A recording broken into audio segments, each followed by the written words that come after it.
আসসালামু আলাইকুম। হ্যালো বন্ধুরা, আজ আপনাদের সামনে নতুন একটি ভিডিও নিয়ে আসলাম। সেটা হলো গ্রামীণ সিমে কীভাবে মিনিট কিনবো। অনেকেই জানে, অ্যাকচুয়ালি যারা জানেন না, এই ভিডিওটি শুধু তাদের জন্য। তাহলে ভিডিওটি স্কিপ না করে সরাসরি ফুল দেখতে থাকুন, তাহলে অবশ্যই বুঝবেন গ্রামীণ সিমে কীভাবে মিনিট কিনে। তো চলুন বন্ধুরা, ভিডিওটি শুরু করা যাক। প্রথমে আপনি আপনার ফোনে ডায়াল অপশনে ক্লিক করুন। তো আমি আমার ফোনে ডায়াল অপশনে ক্লিক করলাম।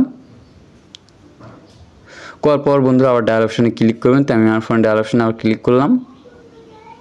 করার পর বন্ধুরা এরকম একটি ইন্টারফেস আসবে। তো বন্ধুরা এখানে আপনি গ্রামীণ সিমে মিনিট কিনতে হলে অবশ্যই আপনাকে *121*4# দিয়ে কল অপশনে ক্লিক করবেন। তো আমি কল অপশনে ক্লিক করলাম।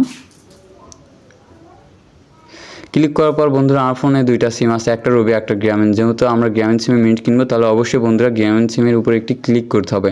তো আমি গ্রামীণ সিমের উপরে একটা ক্লিক করলাম।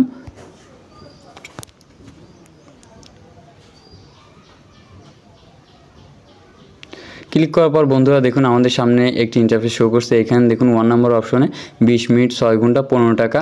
2 নম্বর অপশন দেখুন 45 মিনিট 24 ঘন্টা 29 টাকা। 3 নম্বর অপশন দেখুন 60 মিনিট 24 ঘন্টা 39 টাকা। তো বন্ধুরা এর মধ্যে থেকে আপনি যেটা মন ইচ্ছা সেটা নিতে পারেন, সমস্যা নেই। আমি আপনাদের দেখাবো 1 নম্বর অপশন দেখুন 20 মিনিট 6 ঘন্টা 15 টাকা, এটা নিয়ে দেখাবো। তো বন্ধুরা এখানে 20 মিনিট 6 ঘন্টা 15 টাকা এটা নিতে হলে অবশ্যই আপনাকে 1 নম্বর অপশন তুলতে হবে, তুলে সেন্ড করলে চলে আসবে। তো বন্ধু এটা আমি নিতে চাচ্ছি না, আপনারা যদি নিতে চান তাহলে অবশ্যই 1 নম্বর অপশন থেকে সেন্ড করলে আপনাদের ফোনে চলে আসবে। এবং আমাদের ভিডিওটি ভালো লাগলে অবশ্যই লাইক কমেন্ট শেয়ার এবং সাবস্ক্রাইব করবেন। এবং দেখা হচ্ছে নতুন একটি ভিডিও নিয়ে, সঙ্গেই থাকুন। ধন্যবাদ সবাইকে।